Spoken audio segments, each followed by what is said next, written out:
आजचा जो कार्यक्रम आहे धरती आबा असा हा कार्यक्रमाला नाव दिले. खरोखर या ठिकाणी एक शासनानं उपक्रम हाती घेतलेले. आता सरांनी तुम्हाला एक उदाहरण दिलं की आश्रमशाळा हा एक उपक्रम होता आणि तो उपक्रम शासनानं यशस्वी करून दाखवलाय. कारण त्याप्रमाणे विविध उपक्रम शासन राबवत आहे. आणि परिपत्रक पाहिलं, परिपत्रकाचा जर अभ्यास केला तर परिपत्रक हे कशाचे, परिपत्रकामध्ये सरळ उल्लेख केला की या ठिकाणी विविध ज्या योजना आहेत आदिवासी भागामध्ये त्या पोचल्या पाहिजे. या ठिकाणीच आपले ज्या अधिकाऱ्यांनी, कारण तहसीलदार तथा विशेष कार्यकारी दंडाधिकारी यांचं हे पत्र आहे. या पत्र जे आहे ते पत्र सुरुवातीला जे निघाले ते मुख्य कार्यकारी अधिकारी, त्याच्या अगोदर आपल्याला हे पत्र आहे केंद्राचं पत्र आहे आणि हा केंद्राचा कार्यक्रम आहे.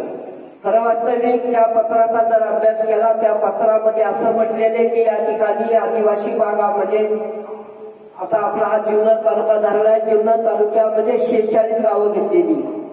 46 गावांमध्ये जो आदिवासी पाडे आहेत किंवा आदिवासी भाग आहे तिथला आदिवासी जो जीवन जगत आहे त्या आदिवासी पर्यंत शासनाच्या ज्या विविध योजना येतात, मग त्या ग्रामपंचायत मार्फत येत असतील, प्रकल्प मार्फत येत असतील, त्या योजना त्या लाभार्थ्यापर्यंत पोहोचवण्याचं काम हे ग्रामसेवक असेल किंवा या ठिकाणी प्रकल्प अधिकारी असेल, आशा वर्कर असेल किंवा या ठिकाणी आमच्या अंगणवाडी सेविका असेल, त्या सर्वांच्या मार्फत खरं वास्तविक या कार्यक्रमाचं जे शिबिर आयोजित केले, उपक्रम आयोजित केला, त्या उपक्रमाचं गावागावामध्ये दौंडी रूपानं म्हणा किंवा शिपायाच्या कर्मचाऱ्यांच्या संघानं प्रत्येक गावामध्ये ही दौंडी देऊन त्याची जनजागृती करायला पाहिजे होती. हा कार्यक्रम इथं ऐकण्याला खरोखर लाभार्थी पाहिजे होते.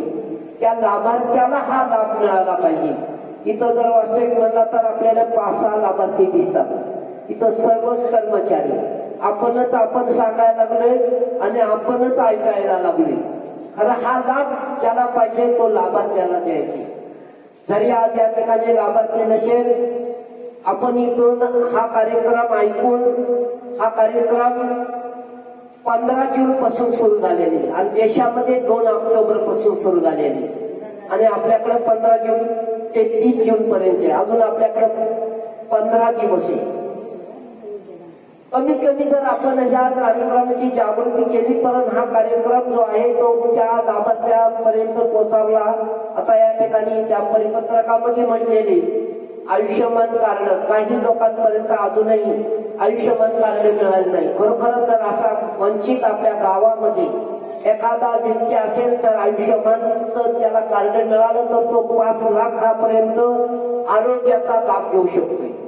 काही असे व्यक्ती की आजही आधार कार्ड नाही, त्याचा अंगठाच लागत नाही किंवा डोळ्यांचंही त्या ठिकाणी त्याचं स्कॅन होत नाही, त्याला आधार कार्ड मिळतं आणि आधार कार्ड न मिळाल्यामुळे तो सर्व योजनांपासून वंचित आहे.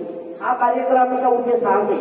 खरोखर जे वंचित राहिलेले त्या वंचिताला जर आज ह्या शिबिरातून त्याला जर हा लाभ मिळाला असता तर निश्चितच त्या व्यक्तीला घरकुल मिळू शकेल किंवा शेळ्या मेंढ्यांचं एखादा व्यवसाय करू शकेल, मच्छींचा व्यवसाय करू शकेल. पण आधार कार्डच नाही. आज अशी परिस्थिती, आधार कार्ड नसल्यामुळं कुठलाही लाभ त्या व्यक्तीला मिळू शकत नाही. आज रेशन कार्डाचाही आपल्या परिपत्रकामध्ये उल्लेख आहे. रेशन कार्डही आज बरीच कुटुंब विभक्त झालेली, विभक्त झाले. लाभ परवा अशी एक पंतप्रधान योजना होती की एखाद्याला 4 मुले, पण ते रेशन कार्ड एकच आहे वडिलांच्या नावावर. आता एक रेशन कार्ड म्हणल्यावर आणि मुलं 4 मुलांना एकच लाभ घेता येते. जर हे रेशन कार्ड विभक्त झालं असलं तर 4 मुलांना आपल्याला तो पंतप्रधान जे घरकुल योजना होती त्याचा लाभ मिळाला असता. म्हणजे या ठिकाणी जे विविध खरोखर शासन राबवते पण ते तळापर्यंत येत नाही.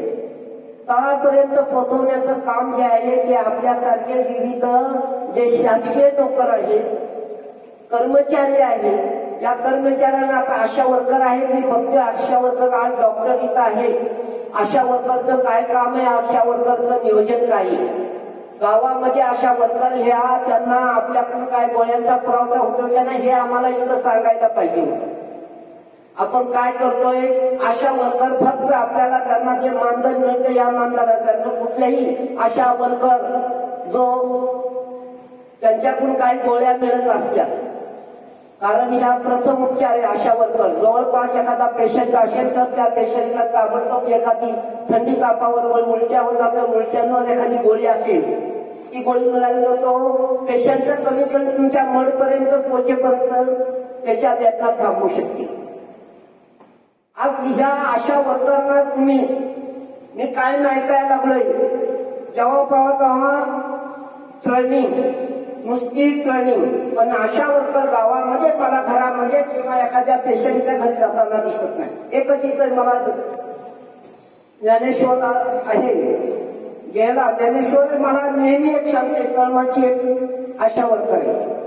काय मला सांगते, माझ्याकडे लोक गोळ्या मागण्यासाठी येतात पण आमच्याकडे गोळ्याचा पुरवठा नाही. इथं डॉक्टर साहेब आहे, काल मी तळमाची मध्ये आमचा एक असाच कार्यक्रम होता.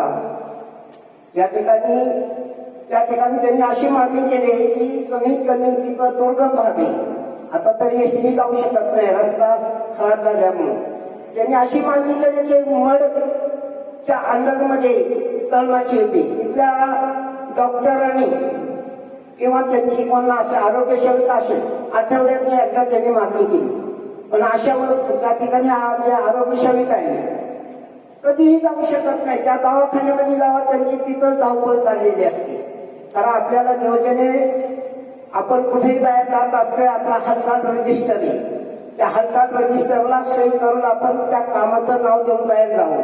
कारण ज्या वेळेला आपण दवाखान्यामध्ये जातोय त्या वेळेला काय सांगितले जाते, डॉक्टर बाहेर असं करू नका ना. आपला आदिवासी भाग आहे, आज हजारांना सुद्धा आपल्याला या ठिकाणी विनंती आहे की खरोखर आदिवासी भाग आहे त्या ठिकाणी येणारा पेशंटची विचारपूस अशी त्या ठिकाणी आरोग्य सेविका आहे त्यांना आपण त्या ठिकाणी चांगली सोयी सांगावी की येणारा पेशंट आहे त्यांच्याशी आपण नम्रतेने बोललो पाहिजे. पेशंटची नम्रतेने विचारपूस करून त्याच्यावर काय असणारे आपल्याकडून उपचार व्हावं ही एक विनंती माझ्या डॉक्टरांना असणार आहे. आणि कर्माची सारख्या ठिकाणाला तिथून आठवडे त्यांनी मागणी केली, पण मी म्हणतोय मी आमच्या ग्रामपंचायत मी विनंती करणार आहे कमी कमी त्यांच्या इथं 15 दिवसातून तरी आपला व्यक्ती तिथे गेली पाहिजे, काय असतील आपल्या गोळ्या त्या ठिकाणी त्यांना दिल्या पाहिजे. आपला सर्क्युलर असेल त्याप्रमाणे. अशा वर्करांना सुद्धा मला अशा वर्कर ठरताना दिसत नाही. अशा वर्करांचा रोल काय, आपण खरोखर मानधन घेतोय त्या मानधनाप्रमाणे अशा वर्करांनी फक्त एकच त्यांनी आपल्या याच्यामध्ये काम केलं, संपूर्ण आपल्या देशामध्ये त्यांनी चांगलं काम केलं. पण त्यांचंही थोड्या दिवसामध्ये शासनामध्ये विलीनीकरण होईल, पण खरोखर प्रामाणिकपणे काम सगळ्यांनी करावं. या ठिकाणी आपण जो आलो होतो आपल्या तालुक्याचे गटविकास अधिकारी त्याविषयी आपल्याला मार्गदर्शन, कारण प्रत्येक खात्याचं या ठिकाणी आपल्याला एक शिबिराच्या माध्यमातून आपल्याला प्रत्येकाकडून मार्गदर्शन मिळणार होतं. तर बरोबर या ठिकाणी आज सर्वजण या ठिकाणी आले, आपले बीडीओ साहेब आले असतील किंवा तहसीलचा एखादा आपल्याला या ठिकाणी आला असता तर परिपत्रकाप्रमाणे आपले हे शिबिर जे 15 दिवस आहे ते दाखले कुठे मिळणार